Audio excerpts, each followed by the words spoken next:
एक बार की बात है, एक गांव में भोला नाम का व्यक्ति रहता था। वो बहुत ही भोला था। उसे भगवान में आस्था थी, किंतु वो भगवान का पूजा पाठ नहीं करता था। एक दिन वो सोच रहा था कि सब इतना पूजा करते हैं, मंदिर जाते हैं, तो जरूर भगवान में कोई ना कोई शक्ति तो जरूर होगी। इसलिए वो मंदिर के नीचे बैठे एक ब्राह्मण के पास गया और बोला, गुरुजी, यहाँ मंदिर में सब पूजा करते हैं, अपने घर पे भी पूजा करते हैं। गुरुजी, मुझसे ये पूजा पाठ तो नहीं होगी, किंतु आप कोई ऐसा एक नाम बता दो जिसे मैं लेकर भगवान के नाम ले सकूं और मेरा काम भी हो जाए और मैं भगवान का जाप भी कर सकूं। बालक, अगर तुम भगवान का नाम ही लेना चाहते हो और तुम्हारे पास इतना समय नहीं है कि तुम पूजा कर सको, तो मैं तुम्हें एक सरल सा शब्द बताता हूँ जिसका नाम जाप करके तुम भगवान को याद कर सकोगे। तुम एक काम किया करो, तुम अघमोचन अघमोचन जपा करो। अघ मतलब पाप और मोचन का अर्थ होता है छुड़ाने वाला। इसका मतलब अघमोचन का अर्थ हुआ जो पाप को छुड़ा सके। इसलिए तुम अघमोचन अघमोचन जपा करो। ये तुम्हारे लिए सरल भी रहेगा। अब वो आदमी इतना सीधा साधा सा था कि वो अघमोचन अघमोचन जाप करते हुए जाने लगा। अपने खेतों तक पहुँचते पहुँचते वो अघमोचन को भूल कर घमोचन घमोचन करने लगा। इसके बाद वो खेत पहुँचा। वहाँ खेतों पर कार्य करते हुए वो घमोचन घमोचन शब्द का जाप कर रहा था। अघमोचन अघमोचन घमोचन घमोचन घमोचन। उधर बैकुंठ लोक में बैठे भगवान विष्णु ये सब नजारा देख रहे थे। इस भोले से भक्त को देखकर उन्हें प्रसन्नता भी हो रही थी और अंदर से हंसी भी आ रही थी। तभी लक्ष्मी जी उनसे पूछती है, प्रभु, आप मन ही मन क्यों मुस्कुरा रहे हैं? कोई बात हुई है क्या?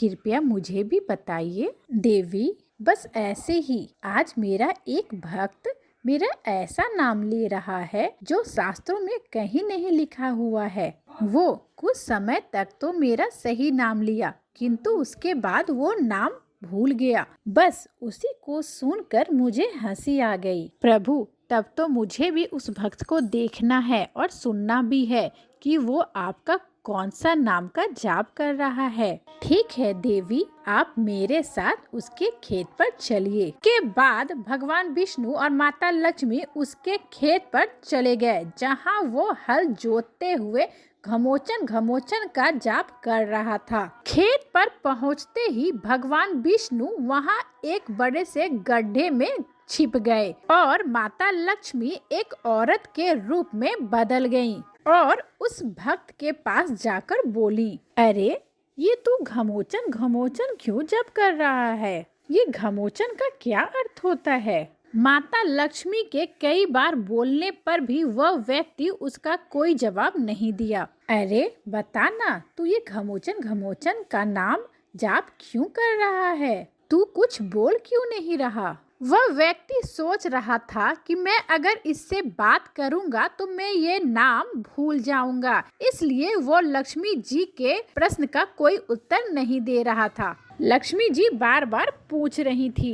बार पूछे जाने पर उस व्यक्ति को गुस्सा आ जाता है और वो लक्ष्मी जी से बोलता है, जा, तेरे पति का नाम ले रहा हूँ, क्या करेगी तू? इतना सुनते ही लक्ष्मी जी डर गई। उन्होंने सोचा कि इसने तो हमें पहचान लिया है। अरे, तू जानता है क्या मेरा पति कौन है और कहाँ है? लक्ष्मी जी फिर से उस व्यक्ति से बार बार पूछने लगी कि मेरा पति कौन है और कहाँ है।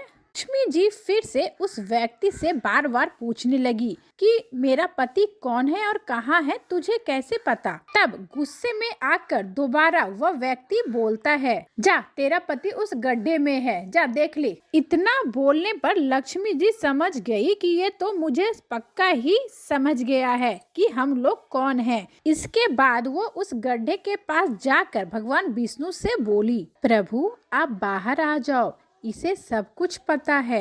अब छिपने से कोई फायदा नहीं है। इसके बाद भगवान विष्णु उस गड्ढे से बाहर आए और भगवान विष्णु माता लक्ष्मी अपने असली स्वरूप में उस व्यक्ति को दर्शन दिए। अरे प्रभु, आप माता, आप दोनों को मेरा कोटि कोटि प्रणाम। आप दोनों के दर्शन पाकर तो मैं धन्य हो गया प्रभु। इसके बाद आशीर्वाद देकर भगवान विष्णु और माता लक्ष्मी वहां से अंतर ध्यान हो गए। देखा देवी मेरे नाम की महिमा को। वो व्यक्ति अघमोचन और घमोचन का भेद भले ही नहीं जानता हो, किंतु वो नाम तो हमारा ही जप रहा था। यह बात हम समझते हैं। वो इतना भोला भक्त है मेरा, जिस कारण मुझे उसे दर्शन देने पड़े। जो भी भक्त टूटे फूटे शब्दों में ही सही मेरा नाम लेता है, वो मेरे आशीर्वाद का पात्र बनता है।